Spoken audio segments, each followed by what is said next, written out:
এই তুই আমার পকেট থেকে টাকা বার করেছিস? তোকে কি মেয়ে শিক্ষা দিয়েছি? তোকে বলি না লোকে ভালো করবি? ভালো করি তো। এমন ভালো কাজ করিস তুই শুনি? যেই ছেলে আমাকে প্রপোজ করে তার সাথে আমি প্রেম করি, যাতে কোনো ছেলে না সিঙ্গেল থাকে। অনলাইনে প্রত্যেকদিন জামা কাপড় কিনি, যাতে অনলাইনে কোম্পানি না গরিব হয়ে যায়।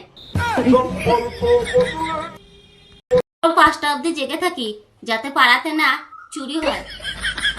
ছেলে বন্ধুদের কাছে সিগারেট কেড়ে খেয়ে নি, যাতে ওদের না ক্যান্সার হয়। আমি পারি না। মাসে মোবাইলে 350 টাকা করে রিচার্জ মারি, যাতে মুকেশ কোম্পানি দুটি খেয়ে মেখে ভালোভাবে বাঁচতে পারে।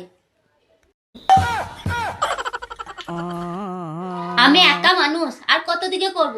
তুমি বলো।